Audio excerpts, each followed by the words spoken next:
자, 트럼프 미국 대통령이요, 나토, 즉 북대서양 조약기구에서 정상들과 만났습니다. 그런데 이 자리에서요, 트럼프 대통령이 다른 정상들에게 아주 무례한 행동을 한 모습이 화면에 잡히면서 논란이 되고 있습니다. 어떤 행동이었습니까?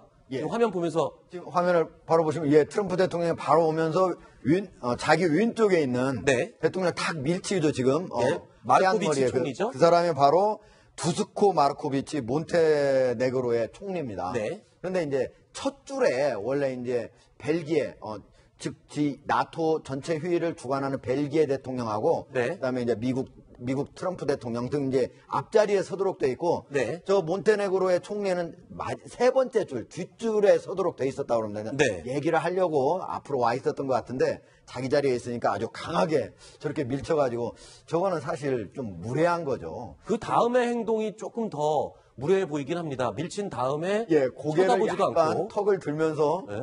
자 보시죠. 예. 밀쳐내고요. 밀쳐낸 다음에 탁 밀쳐내고 보는데 그냥 살짝 몬테네그로 총리는 그냥 보고 그냥 그러려니 하고 이제 지나가는 거. 그 다음에 그 왼쪽에 있는 이제 여성하고 같이 얘기를 하고 딱 옷매무새를 가다 담고 상당히 좀 거만한 좀 자세로 그냥 네. 서 있게 됩니다. 이 원래 정상들이 저렇게 뭐 사진 찍는다든가 이게 정상들이 모인 자리에서 위치, 자리, 앞이냐 뒤냐 이런 걸 굉장히 예민한가 보죠? 네, 그 되게 정해져 있습니다. 네. 이게 이제 뭐 APEC 회의를 한다든가 하면 네. 그 주재국 그걸 주재한 나라 그 대통령 네. 국가 원수가 이제 정 가운데 서고 네.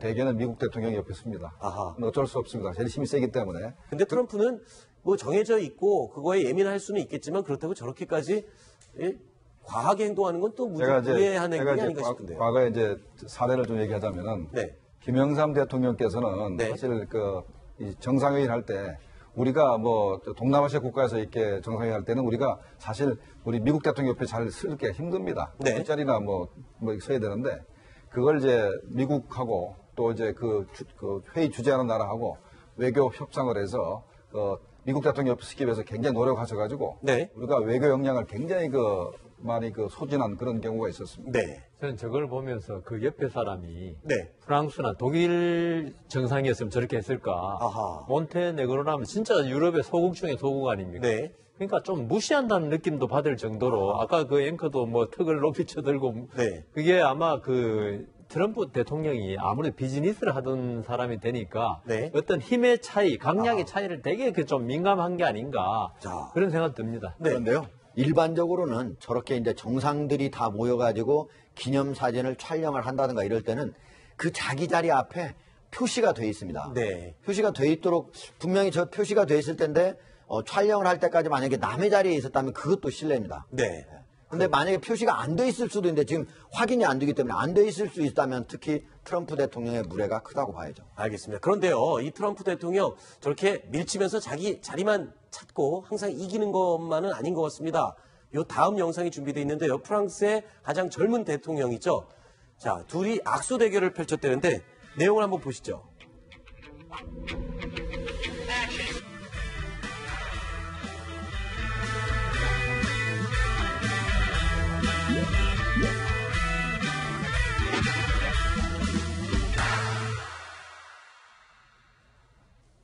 네. 트럼프 대통령이 좀 당황하는 것 같아요. 이 젊은 대통령이어서 악력도 셌을까요? 이 트럼프 대통령은 손을 빼려고 하는데 마크롱 대통령이 계속 자꾸 안 악력이 놔주네요. 그때 어느 정도 셌다고 미국의 언론들이 보도를 했냐면요. 네. 두 사람이 잡은 손에 네. 여기에 네. 하얗게 이게 그 마디가 하얗게 될 정도로 손 자국이 날 정도로. 너무 세게 잡으니까 여기 하얗게 된 거죠. 네. 그 정도로 세게 잡았고 지금 양쪽을 보시면 알겠지만 눈싸움을 하듯이 하고 있잖아요. 네. 예. 일단 뭐 프랑스 대통령이 이제 트럼프 대통령을 조금 애매길라 그런 것 같습니다. 보니까 파리 기후 변화 협약에 대해서 미국이 사인을 안 하고 있고 그다음에 이제 나토 방위비 분담을 관련해서 이제 자꾸 나토 쪽에다가 많은 걸 요구하고 있기 때문에 그게 기분 나빠서 한번 꼭 찍은 것 같기도 하고 네. 또 하나는 또 재밌는 게 트럼프 대통령이 이 운동하는 건 시간 낭비다고 그랬지 않습니까? 네. 이번에 아마 돌아가서 운동 좀 하실 것 같습니다. 네. 자, 이 마크롱 대통령과 트럼프 대통령이 악수 대결을 펼치고 있던 요 시간에요. 같은 시간에 이 메르켈 총리하고 오바마 대통령이 또 만나고 있었다고 합니다. 자, 왜 만난 거죠? 그 두 사람은 전현직 대통령이 다 모였군요. 예, 같이 모인 건 아니고요. 네. 메르켈 총리 같은 경우에는 이제 그날 25일 날 오전에는 바로 이제 거기에 베를린, 네. 거기에 브란덴부르크에서 종교개혁 500주년 기념 행사가 있었습니다. 거기에 네. 버락 오바마 대통령이 왔었거든요. 그래서 거기서 같이 만나고 다시 오후에는 벨기에 브뤼셀로 가가지고 네. 나토 전체 정상회의에 참석을 했습니다. 그래서 미국의 전현직 대통령을 하루에 모두 만나게 된 겁니다. 그렇군요. 메르켈 총리가 이 하루 만에 미국의 전현직 대통령을 모두 만났다는 이야기를 마지막으로 하고 이번 순위는 마치도록 하겠습니다. 김정봉 전 SC 정보관리실장님은 여기서 인사를 드리고요. 이어지는 코너에는 허만섭 신동아 차장과 함께 하겠습니다. 오늘 고맙습니다. 네, 지난해 발생했던 한 고급 시계 밀반입 사건. 그런데요. 자, 여기에 전두환 전 대통령의 셋째 아들 전재만 씨가 관련이 됐다라는 보도가 나왔습니다. 무슨 내용입니까? 예, 유흥업소 출신 여성에게 네. 바쉐론 콘스탄틴이라는 아주 고가의 뭐 네. 4천만 원 정도 한다는데요. 얼마요? 4천만 원. 네. 예. 어우. 그 시계를 미국에서 네. 구입해서 이렇게 선물로 줬다라는 겁니다. 그래서 그 여성이 그 시계를 들고 이제 국내에 입국하다가 세관에 적발이 돼가지고 이런 네. 사실이 알려지게 됐습니다. 네. 이 법적으로는 일단 전재만 씨는 이 문제가 없는 상황 아닙니까? 그러니까 선물로 준 사람이니까 전재만 씨가 문제가 되는 일은 없잖아요. 법적으로는요. 그렇죠. 유흥업소 여성이 무슨 공무원도 아니고. 네. 공무원에 줬으면 뇌물이겠지만, 네. 유흥업소 여성이 준다고 해서 죄는 될 것 같지 않습니다. 네. 근데 어떤 사람입니까? 이거 전두환 전 대통령의 셋째 아들. 셋째 아들이고요. 네. 동아원 그룹의 이희상 전 회장의 따님과 이렇게 결혼을 한 그런 상태이고요. 네. 미국에서 와인 농장으로 한 1,000억 대 정도의 가지고 있습니다. 그리고 한남동 빌딩과 채권 등 합쳐가지고 1,260억 원 상당의 자산을 가지고 있는 것으로 이렇게 지금 알려지고 있습니다. 네. 그리고 현재 재산이 지금 장인과 같이 네. 와이너리를 지금 미국에서 같이 경영을 하고 미국에서 있다. 지금 와이너리라고 하면 이제 와인 제조 공장이라고 예, 이해를 하면 되겠죠. 자, 그래서 미국에서 지금 와인 농장과 대저택 추정입니다. 약 1,000억 원 정도를 소유를 하고 있고 빌딩만 약 100억 원, 채권 최소 1,260억 원 이상의 재산을 가지고 있는 자산가다. 글쎄요. 자, 당시에요. A씨를 적발했던 그 여성을 적발했던 세관 관계자에게 그때 당시 상황이 어땠었는지 인터뷰를 해봤습니다. 들어보시죠. 처음에는 다른 사람과 부인하다가 나중에 시인을 했습니다. 다른 사람이 일단 특정해서 그 사람의 신원을 밝혀줘야 되잖아요. 그런 것이 투명하지 않았던 거죠. 그래서 이제 압수수색까지 하면서 이제 압박을 하니까 이름이 나온 거죠. 폭로한 사람은 전혀 여기 일반 사항이 없죠. 불법적인 거래가 아닌 이상 선물로 인정되면 행위에 대한 처벌만 가해지는 거니까요. 그걸로 종결이 되죠. 자, 전두환 전 대통령의 셋째 아들이 저렇게 많은 돈을 가지고 있다. 글쎄요, 전두환 전 대통령이 누굽니까? 통장에 29만 원밖에 없다며 추징금을 낼 수 없다라고 했던 인물 아닙니까? 2013년도에는 이 재산을 환수하겠다면서 검찰까지 나섰던 그런 인물입니다. 자, 당시의 검찰 브리핑 내용 들어보시겠습니다. 검찰은 특별환수팀을 구성 운영하여 전두환 전 대통령 측의 미납 추징금 집행을 위한 책임 재산을 추적하였습니다. 그 결과 책임 재산 총 1,703억 원 상당을 확보하였습니다. 향후 증거 관계와 책임 정도, 자진 납부한 점 등 여러 정상을 감안하여 처리할 예정입니다. 네, 길지군 차장. 그러면 지금 어느 정도 환수가 된 겁니까? 지금 추징해야 할 돈이 한 2,200여 원 정도로 알려져 있습니다. 네. 1,700억이라고 얘기했지만 실제로 이제 또 여러 가지 사실관계를 확인해 보니까 네. 그 중에 지금 한 1,148억 정도가 추징이 완료가 됐고요. 아하. 그러니까 이제 아직도 1,000억 이상의 돈을 더 내야 되는 상황입니다. 네. 근데 이제 이게 모든 이 추징이라든지 뭐 이런 것들이 다 기한이 있거든요. 네. 근데 이제 환수 기한이 2020년 10월입니다. 네. 앞으로 3년 정도가 더 지나면 1,000억 원을 못 걷더라도 이제 그 돈을 다시 추징할 수 있는 방법은 없는 상황인데 네. 이제 아까 화면에도 나왔지만 하여튼 아버지는 지금 1,000억 이상에 되는 돈을 나라에 빚을 지고 있는 거고 네. 아들은 저렇게 호화 생활을 하고 있고 이런 상황에 대해서 국민들이 분노하고 있는 것 같습니다. 네. 당시에요, 전두환 전 대통령의 첫째 아들이죠. 전재국 씨가 이 완납까지 최선을 다하겠다라면서 인터뷰도 했었습니다. 그때 당시 내용 들어보시죠. 주요 납부 재산 목록은 다음과 같습니다.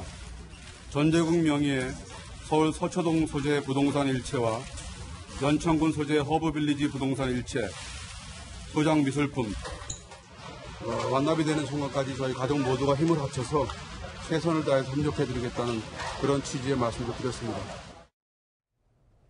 자, 이런 가운데 둘째 아들이죠. 전재용 씨 같은 경우는 지금 이제 추징금을 갚기 위해서 교도소에 있어요. 거기서 지금 노역을 하고 있는데 뭐 봉투 붙이는 노역도 하고요. 여러 가지 노역을 한다고 합니다만 황제 노역 논란이 있지 않습니까? 이 일당이 일반 보통 다른 사람들과는 비교도 안 되게 많이 받잖아요. 일당이 이제 400만 원이고요. 그 일당 400만 원이요. 벌금을 40억을 선고받았는데 네. 그것을 이제 2년 8개월의 노역 기간에 걸쳐서 일당 400만 원을 해서 그것을 다 갚아라. 네. 이렇게 이제 선고가 내려져가지고 이제 그에 따라서 이제 노역을 하고 있는 겁니다. 네.